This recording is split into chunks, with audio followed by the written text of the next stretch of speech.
Buen día, apreciados estudiantes de lógica y algoritmia. Eh, Hoy iniciamos una serie de sesiones que buscan dar apoyo mediante virtualidad al curso de lógica y algoritmia, pues debido a los últimos acontecimientos que ha habido en Colombia y el mundo con el COVID-19. Así que voy a explicarles el día de hoy acerca de lo que son las funciones, llamadas también subrutinas o procedimientos. Bueno, muchas veces nosotros necesitamos escribir un código, ¿sí? Y resulta que a lo mejor tenemos un código que son una serie de líneas, ¿sí? Resulta que estas líneas probablemente las vamos a tener que usar en alguna parte del código, ¿sí? Digamos que en esta parte, ¿sí? Resulta que es posible que luego sigamos con otras tareas y probablemente más abajo en el código necesitemos volver a agregar estas líneas nuevamente, ¿sí? Bueno, esto no sería un problema si tuviésemos 5, 6 líneas, 10 líneas, pero si estas tareas que hacemos con estas líneas las tenemos que realizar bastante a menudo, muchas veces las tenemos que colocar en un código, pues el código se nos va a volver algo bastante grande. Incluso estas tareas podrían ser no solamente 10 o 20 líneas, sino que podrían ser 500 líneas, 200 líneas, y pues esto haría que nuestro código fuese muy extenso y que tuviese muchas partes repetidas. Por esta razón, entonces, en programación se ha creado la figura de lo que es una función. ¿Qué es una función? Es una secuencia de sentencias o de instrucciones que realizan una o varias operaciones y que reciben un nombre, ¿sí? Cuando se define una función, entonces debemos especificar el nombre que se le va a otorgar y cuáles son las sentencias que se van a ejecutar cuando llamamos esta subrutina por su nombre, ¿sí? ¿Cómo se hace esto? Bueno, aquí vemos un ejemplo de lo que es una función. Ya en inicios del curso habíamos hecho unas prácticas muy sencillas cuando estábamos empezando a ver el Python, ¿sí? Y habíamos hecho una práctica en donde tecleábamos esta instrucción type paréntesis 32. Resulta que esta función, esto es una función que se llama type, ¿sí? Y aquí vemos que cuando tecleamos esta instrucción type 32 nos devuelve el Python, nos devuelve en este caso un mensaje que nos dice cuál es el tipo de dato que nosotros le hemos entregado. Entonces aquí en este sencillo ejemplo podemos ver que una función tiene, por un lado tiene un nombre, ¿sí? En este caso es type, ¿sí? Y además hay una expresión entre paréntesis a la cual le llamamos el argumento. El argumento entonces es un valor o una variable, también podría ser una variable que se pasa a la función como un parámetro de entrada. El resultado de la función sería lo que aquí aparece como el mensaje type int, ¿sí? Que es pues lo que devuelve la función. Claro, lo que devuelve la función también podría ser un número o un listado de datos. Entonces, es habitual decir que una función toma o recibe un argumento y retorna o devuelve un resultado. ¿Sí? El resultado se llama valor de retorno. ¿Por qué es importante estudiar las funciones? Bueno, pues porque dentro de las ventajas que vimos ahora en el ejemplo que les acabé de dar, vemos que podríamos reemplazar toda esta cantidad de instrucciones, en lugar de poner 100 o 200 instrucciones que son las mismas cada vez que se necesitan, podríamos poner una sola instrucción que tuviese un nombre. Entonces a esta subrutina le podríamos poner un nombre, ¿sí? Y entonces, en lugar de escribir todas estas instrucciones, sencillamente lo que vamos a escribir es el nombre, y entonces reemplazamos las 200 instrucciones por una sola instrucción que tiene ese nombre que le hemos dado a la función. La siguiente vez que lo necesitemos, pues entonces vamos a volver a escribir, en lugar de escribir todas esas instrucciones, volvemos y escribimos el nombre de la función, y entonces así estaremos reduciendo una gran cantidad de código, y por tanto será más fácil para nosotros entender posteriormente nuestro programa, o que cuando se lo mostremos a un compañero del equipo, pues que sea más fácil de entender para él. Entonces, en esta figura nosotros podemos ver que como hemos venido viendo hasta ahora, nosotros solo hemos visto, digamos, que tenemos un solo programa en nuestro archivo de Python, el que estemos escribiendo con las instrucciones de Python. Sin embargo, se acostumbra en programación a tener, digamos, un conjunto de instrucciones que se conoce como el programa principal, ¿sí? Y dentro de ese programa principal habrán algunos llamados entonces a funciones que nosotros previamente en otra parte de ese listado, puede ser, por lo general en Python es al principio, antes de escribir el programa principal, entonces se define previamente lo que es la función o proceso A, la función o proceso B, y entonces cuando sean llamados en el programa principal, pues el programa principal hará se irá o se desviará hacia el conjunto de instrucciones del proceso A o del proceso B, según cuál de ellos haya sido llamado. Aquí vemos, en esta figura, vemos que cuando dentro de un programa principal, nosotros hacemos un llamado a una función. Aquí vemos un ejemplo de cómo se hace un llamado a una función. Por ejemplo, esta instrucción dice s igual a sumatoria y entre paréntesis pone num. Aquí lo que estamos diciendo es que se llama a la función sumatoria, cuyo parámetro de entrada es la variable num, que previamente fue leída del teclado, ¿sí? Entonces, cuando se llama a la función num, lo que hace el computador es que hace un desvío, se va a la sección del programa donde hemos definido la función sumatoria, ¿sí? Y entonces lee instrucción por instrucción de ese conjunto de instrucciones que se llama sumatoria,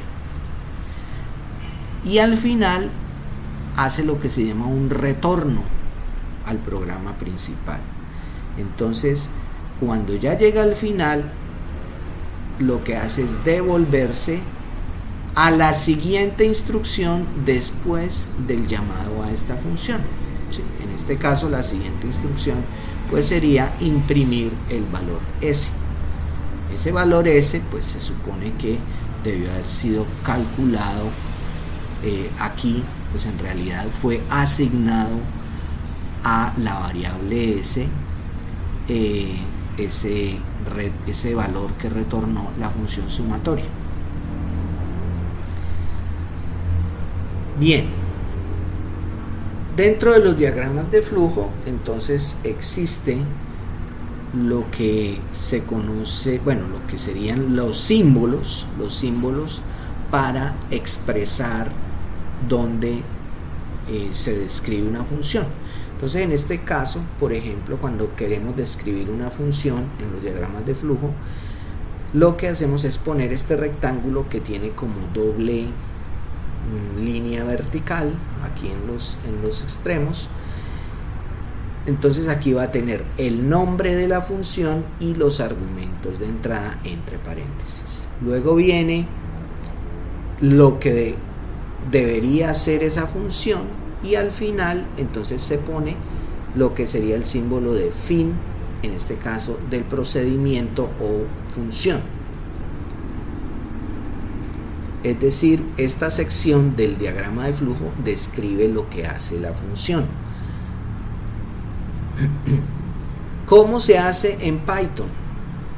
Bueno, Python entonces para definir una función, bueno, primero que todo observemos que hay dos partes en este programa. La parte del primer párrafo, digámoslo así, y la parte del segundo párrafo. El primer párrafo sería lo que nosotros llamamos la definición de la función. Tiene que ir antes de ser llamada, o sea, antes de lo que se haga acá en este segundo párrafo. Una función en Python entonces se define mediante la instrucción def, como vemos acá, y a continuación viene un espacio y luego viene el nombre de la función y unos paréntesis en los cuales, si no tenemos parámetros de entrada, sencillamente los dejamos como los dos paréntesis sin nada adentro. Luego viene dos puntos y a continuación, dejando la tabulación respectiva para indicar que estamos dentro de la función, entonces se hace las tareas que tienen que hacer. En este caso es una tarea muy sencilla, que es imprimir dos mensajes, y luego al final de la instrucción de la función se debe poner la instrucción retorno, o bueno, en inglés sería return. Listo, hasta allí va la definición de lo que sería la función. Luego viene lo que se llama el programa principal.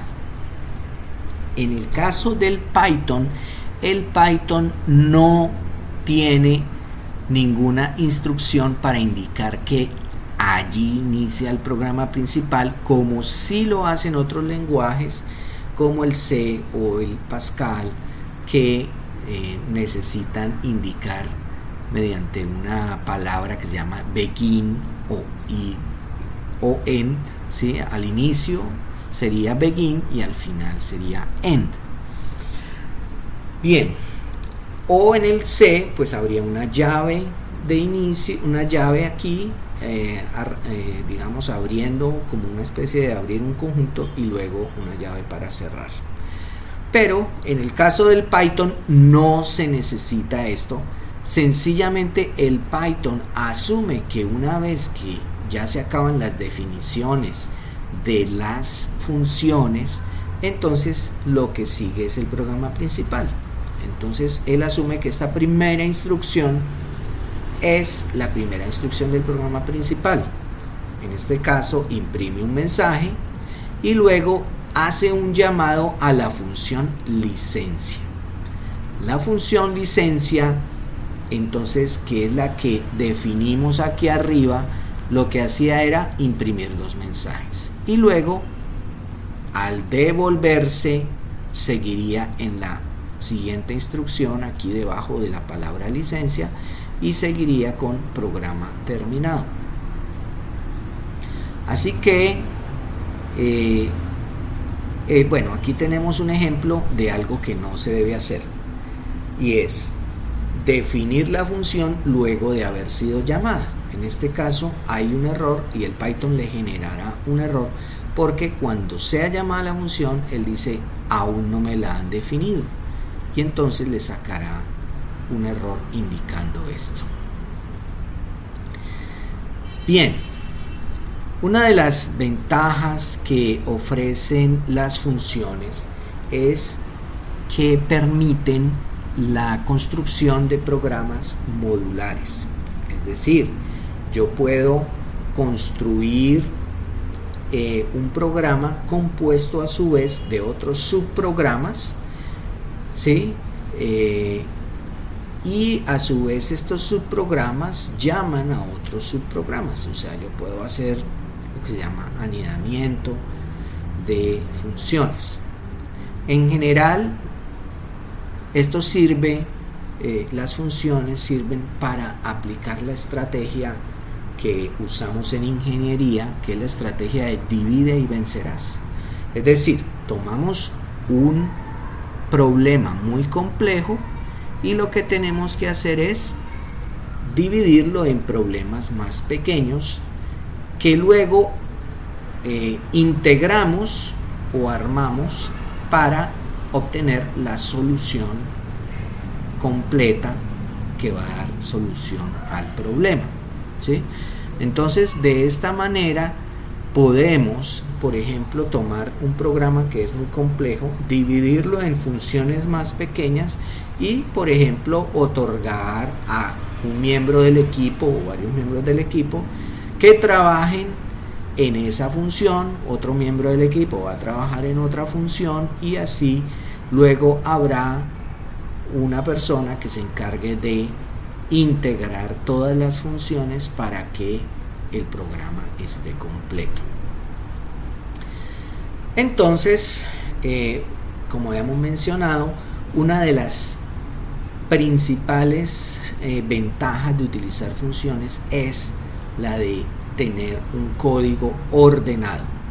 Como vemos aquí en el dibujo, pues podría ser que usted lo hiciera de manera desordenada, pero el problema es que cuando unas semanas después o meses después usted vaya a retomar su código para hacerle alguna modificación, pues no, usted mismo no se va a entender qué fue lo que hizo, porque nuestra mente es limitada y pues olvidamos rápidamente todo lo que habíamos hecho. Entonces es mejor hacer un código ordenado con el fin de que más adelante, cuando vayamos a hacerle mantenimiento, ¿sí?, o algunas correcciones, pues entonces se pueda, lo podamos entender nosotros mismos, también para que otros miembros del equipo también lo puedan entender fácilmente. Resumiendo, las funciones entonces son muy útiles porque nos permite hacer programas más ordenados, más pequeños, ¿sí?, al eliminar el código repetido. Y pues en caso de que queramos hacer un cambio en el futuro, solo tendremos que hacerlo en un único lugar. Cuando dividimos un programa grande en funciones más pequeñas, entonces podemos depurar más fácilmente cada una de las partes y luego ensamblarlas en una sola pieza, ¿sí? Cuando las funciones quedan bien diseñadas, a menudo resultan muy útiles para otros programas. Puede ser que una función que usted haya diseñado, creado para un programa, le sea útil en otros programas. Entonces va a ser muy fácil volver a llamar esta función sin necesidad de volver a crear e imaginar nuevamente cómo sería la solución. Entonces, esta es una de las grandes ventajas, que se puede reutilizar el código cuando lo utilice, cuando necesitemos estas funciones en otros programas. Podemos ver una función entonces como una especie de bloque de código que recibe una serie de argumentos de entrada y que entrega unos argumentos de salida, ¿sí? Entonces hay pues digamos que diferentes maneras de entregar esta información, pero esto ya será digamos tema de otro video.